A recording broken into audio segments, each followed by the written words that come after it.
बच्चों, फिर आ गए बाबा एक अच्छी सी प्यारी सी पंचतंत्र की कहानी लेकर। बच्चों, कहानी का नाम है आपस की फूट। बहुत पुरानी बात है।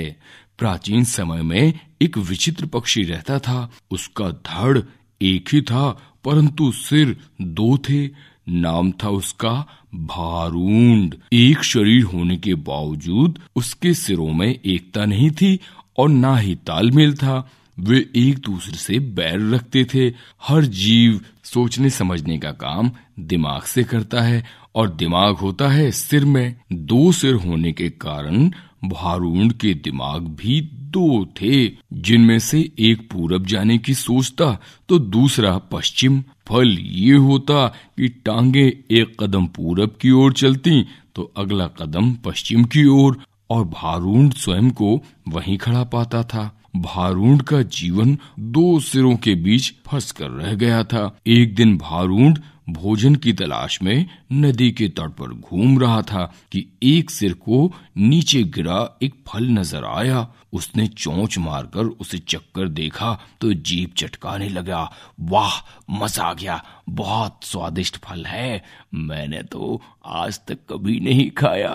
भगवान ने दुनिया में क्या क्या चीजें बनाई हैं। अच्छा, जरा मैं भी चक्कर देखूं, कहकर दूसरे ने अपनी चोंच उस फल की ओर बढ़ाई थी कि पहले सिर ने झटक कर दूसरे सिर को दूर फेंका और बोला, अपनी गंदी चोंच को इस फल से दूर ही रख, ये फल मैंने पाया है और इसे मैं ही खाऊंगा। अरे, हम दोनों एक ही शरीर के भाग हैं, खाने पीने की चीजें तो हमें बांट कर खानी चाहिए। दूसरे सिर ने दलील दी। पहला सिर कहने लगा, ठीक है, हम एक शरीर के भाग हैं, पेट हमारा एक ही है, मैं इस फल को खाऊंगा तो वो पेट में ही जाएगा और पेट तेरा भी है। दूसरा सिर बोला, खाने का मतलब केवल पेट भरना ही नहीं होता मेरे भाई, जीव का स्वाद भी तो कोई चीज है। तबीयत को संतुष्टि तो जीव से ही मिलती है। खाने का असली मजा तो मुंह में ही है। पहला सिर तुनक्कर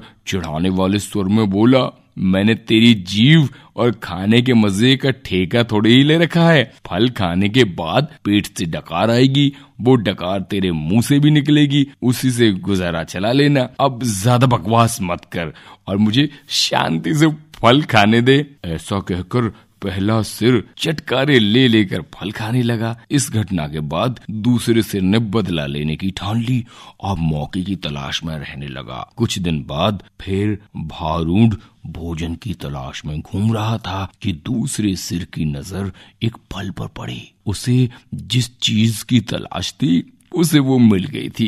दूसरा सिर उस फल पर चोंच मारने ही जा रहा था कि पहले सिर ने चीख कर चेतावनी दी, अरे इस फल को मत खाना, क्या तुझे पता नहीं ये विषैला फल है, इसे खाने से मृत्यु भी हो सकती है। दूसरा सिर हंसा, चुपचाप अपना काम देख, तुझे क्या लेना है कि मैं क्या खा रहा हूँ, भूल गया उस दिन की बात। पहले सिर ने समझाने की कोशिश की, तुमने ये फल खा लिया तो हम दोनों ही मर जाएंगे। दूसरा सिर तो बदला लेने पर उतारू था। बोला, मैंने तेरे मरने जीने का ठेका थोड़े ही ले रखा है, मैं जो खाना चाहता हूँ वो खाऊंगा, चाहे उसका फल कुछ भी हो। अब मुझे शांति से ये फल खा लेने दे। दूसरे सिर ने सारा विषैला फल खा लिया और भारूड तड़प तड़प कर मर गया। तो बच्चों, जैसे कि इस कहानी में हमने सुना कि आपस की फूट बहुत बुरी होती है, तो हमें भी आपस में मित्रों के साथ, भाई बहनों के साथ, घर परिवार में मिलकर रहना है। तो ये थी कहानी आपस की फूट। और अब बाबा ये चला।